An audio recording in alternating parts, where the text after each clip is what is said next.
On the 20th of November 1917, the rumble of 374 fighting tanks signalled the beginning of a new era in military history as they broke through the German trench lines on the Western Front. They advanced towards the town of Cambrai, leading an assault by 5 British infantry divisions, which took the unsuspecting German defenders by surprise. There was no prolonged artillery barrage, and as a consequence much of the ground was flat and uncratered, proving good going for the tanks. The 28-ton Mark IV tanks simply ploughed through and crushed the barbed wire, enabling the infantry to follow through the gaps which had been created. The wide trenches proved to be the biggest obstacle to the tanks, which carried fascines, tight bundles of brushwood, which were dropped into the trench, enabling the tanks to cross. This was not an easy task, and many tanks became ditched in the trenches.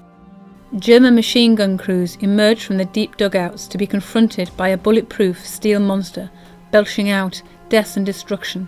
It must have been a truly terrifying sight. In just 10 hours, the German front line had been penetrated to a depth of 10 kilometres, taking more than 10,000 prisoners and 200 guns, with relatively few casualties inflicted on the attackers. On the 21st of November, the attack continued. However, so many tanks had been put out of action through mechanical breakdown, ditching, and accurate fire from German field guns. It was now the turn of the infantry, with limited support from a much reduced number of tanks. By this point, the tank crews must have been exhausted, and there were few British reserves with which to exploit the breakthrough.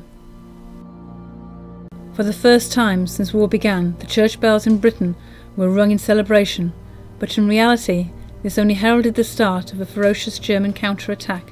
Just 10 days after the first mass tank attack in history, the British had almost suffered the same casualties and prisoners as the Germans, and lost a very large portion of the ground which had been captured only a few days earlier.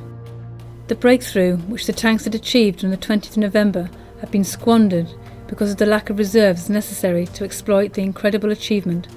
The British High Command didn't have sufficient belief in its new weapon, and as a result had not made sufficient preparations to exploit its perhaps unexpected success.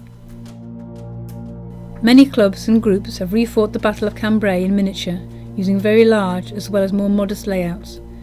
Its historical significance is recognised by military historians and gamers across the world, and it does create a fascinating and absorbing tabletop wargame.